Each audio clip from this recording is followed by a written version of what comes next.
नमस्कार दोस्तों, स्वागत है आपका अपने चैनल स्टडी अड्डा में। तो दोस्तों, आज की ये वीडियो आप सभी के लिए बहुत महत्वपूर्ण होने वाली है। इस वीडियो में हम बात करने वाले हैं कि जो अभ्यर्थी 5वीं काउंसलिंग के जॉइनिंग लेटर का इंतज़ार कर रहे थे, तो उनके लिए बहुत बड़ी खुशखबरी है कि उनके जॉइनिंग लेटर जारी हो चुके हैं। और उस वीडियो में आगे हम ये भी बात करेंगे कि उत्तराखंड में जिन लोगों ने NIOS से DLED कर रखा था और जो कोर्ट में पिटिशनर बने थे, उन लोगों के साथ क्या धोखा हुआ है। और अब आगे 5वीं काउंसलिंग के जॉइनिंग लेटर तो जारी हो चुके हैं, तो जो आगे छठी काउंसलिंग होने वाली है, क्या वो होगी भी या नहीं होगी? अगर वो होती है, तो उसमें किन-किन अभ्यर्थियों को शामिल किया जाएगा? क्या सिर्फ पिटिशनर ही आएँगे या सारे NIOS वाले आएँगे, या फिर कुछ जो अभ्यर्थी छठी काउंसलिंग में के लिए इंतज़ार कर रहे हैं, क्या वो भी इसी में आएँगे? और साथ-साथ हम ये भी बात करेंगे कि जो आगे नई भर्ती है, वो किस प्रकार से निकल सकती है और आपको क्या-क्या करना पड़ेगा, उससे संबंधित सारी की सारी जानकारी हम इसी वीडियो में जानेंगे। तो बने रहिएगा लास्ट तक हमारे साथ। तो स्टार्ट करते हैं।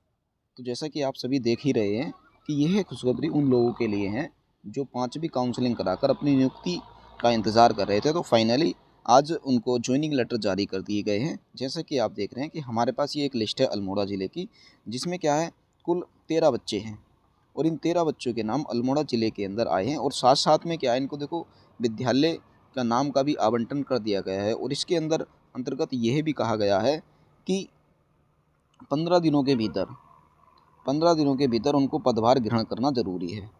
ठीक है ना? अगर वह लोग 15 दिन के भीतर पदभार ग्रहण नहीं करते हैं, तो हो सकता है उनकी जो नियुक्ति है वह रद्द भी हो जाएगी। तो आप देख सकते हैं कि देखिए, सबसे पहले हैं राहुल पाल जी, माहेश्वरी पाल, और ये OBC वर्ग से आते हैं, विज्ञान विषय से हैं ये, और राजकीय प्राथमिक विद्यालय नगर कोटिया, और इनको सियालदे विकास खंड मिला है। तो ये लोग 15 दिन के अंदर अपनी जॉइनिंग कर लेंगे। बाकी इसी तरह से अगर आप ये कंप्लीट PDF को पढ़ना चाहते हैं, तो आप हमारे टेलीग्राम चैनल से जुड़ सकते हैं। वहाँ से आपको ये कंप्लीट PDF प्राप्त हो जाएगी। और बाकी इसमें देखिए, सिर्फ उत्तराखंड से के जो निवासी थे जिन्होंने DLED किया हुआ है, चाहे वो डाइट वाले हों या फिर उन्होंने किसी अन्य स्टेट से जाकर DLED किया था, तो वही लोग इस लिस्ट में हैं। इसमें कोई भी NIOS वाले को शामिल नहीं किया गया है। अभी NIOS वालों की क्या जानकारी है, वो अभी हम आपको बताते हैं। तो देखिए, आज के न्यूज़पेपर में एक खबर आई है जिसमें लिखा है कि NIOS से DLED वालों को सुप्रीम कोर्ट से राहत हो सकेंगे भर्ती। तो ये सारी की सारी जो खबर है आप पढ़ सकते हैं। इसमें जो सबसे मेन है, ये देख सकते हैं आप, मैंने जो रेड बॉक्स में बंद किया है, यही सबसे मेन है। इसमें लिखा है भर्ती के लिए बनेगी संयुक्त मेरिट। इस शिक्षक भर्ती की 5वीं चरण की काउंसलिंग से चयनित 183 अभ्यर्थियों को नियुक्ति देने के बाद भर्ती के 200 से अधिक पद शेष हैं। विभाग के अधिकारियों के मुताबिक इन पदों पर NIOS से DLED और डाइट से DLED अभ्यर्थियों की संयुक्त मेरिट बनेगी।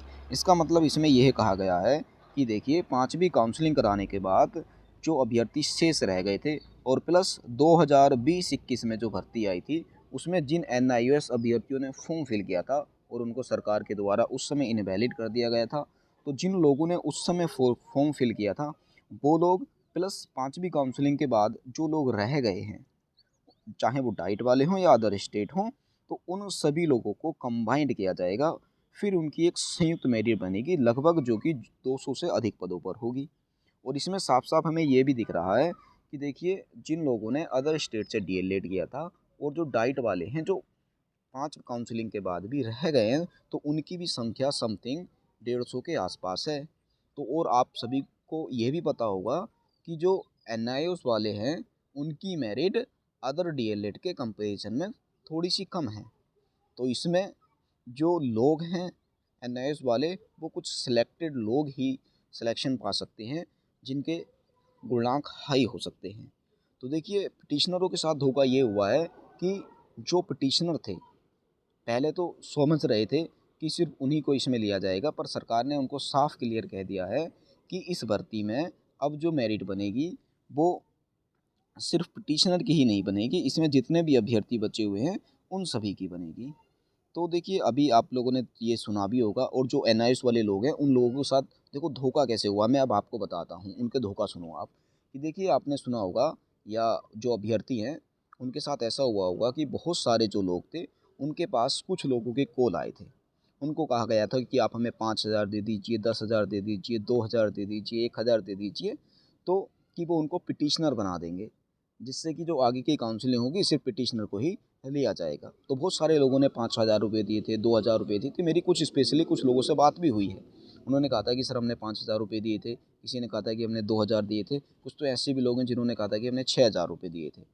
अब देखिए उनका पैसा लेकर लोगों ने ठगी कर लिया, यानी कि उनके साथ पूरा धोखा क्या है और वह क्या है, वो तो अब संयुक्त मेरिट में आएँगे। अगर उनकी मेरिट हाई होगी तभी उनका नंबर आएगा, अदरवाइज़ नहीं आएगा। तो देखिए अब मैं तो यही कहना चाहूँगा कि अब जितने भी बच्चे बचे हैं, अब इसमें एनआईएस वाले जो बच्चे हैं, अब जब संयुक्त मेरिट बन रही है तो कुछ सिलेक्टेड ही लोग आ पाएँगे।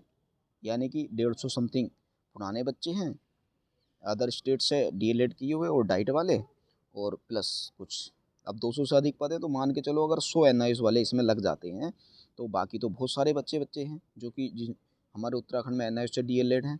तो उन सभी को क्या करना चाहिए, तो आगे की जो नई भर्ती निकलवानी है उसके लिए आप सभी को बहुत प्रयास करना पड़ेगा। जिसमें देखिए हमारी कुछ लोगों से बात भी हुई है कि जो कुछ लोग थे जिन्होंने अदर स्टेट से डीएलएड किया हुआ है या डाइट से डीएलएड किया हुआ है, तो वो लोग क्या कर रहे हैं, बार-बार निदेशालय जा रहे हैं, सचिवालय जा रहे हैं, कभी-कभी वो विधानसभा में भी जा रहे हैं और अपने उनके क्षेत्र के जो विधायक हैं, यानी कि क्षेत्रीय विधायकों को भी उन्होंने लेटर दिए हैं और क्षेत्रीय विधायकों के द्वारा उनके ही लेटर पैड पर लिखवाकर उन्होंने मुख्यमंत्री जी को और धन सिंह रावत जी को ज्ञापन भिजवाए हैं कि नई भर्ती को जल्द से जल्द जारी किया जाए। और आप जितने भी एनआईएस वाले हैं वह भी ये चाहते हैं कि नई भर्ती जल्द से जल्द निकले, तो उन सभी को अदर स्टेट से जिन लोगों ने डीएलएड किया है या जो डाइट वाले हैं उन लोगों से संपर्क करना चाहिए। अगर आप लोगों के संपर्क में ऐसे व्यक्ति नहीं है तो देखिए मेरे संपर्क में बहुत सारे व्यक्ति हैं, आप मुझसे कॉन्टैक्ट कर सकते हैं, मैं आपको उन लोगों से संपर्क करवा दूँगा। ठीक है? अगर आप सारे मिलकर, और मैं तो ये भी कहूँगा कि देखिए अगर आप लोगों को नई भर्ती चाहिए तो आप लोगों को हो सकता है धरना भी देना पड़ जाए। तो इसके लिए भी आप सभी तैयार रहिएगा। ठीक है? बस आज की वीडियो में इतना ही काफ़ी है। बाकी अगर आपको प्राथमिक शिक्षक भर्ती से संबंधित और भी कुछ जानकारियाँ चाहिए तो मैं धीरे-धीरे इस चैनल पे अपडेट करता रहूँगा। आप हमारे चैनल को सब्सक्राइब कर सकते हैं। अगर वीडियो अच्छी लगी हो तो वीडियो को लाइक कीजिएगा और चैनल को सब्सक्राइब कीजिएगा। धन्यवाद।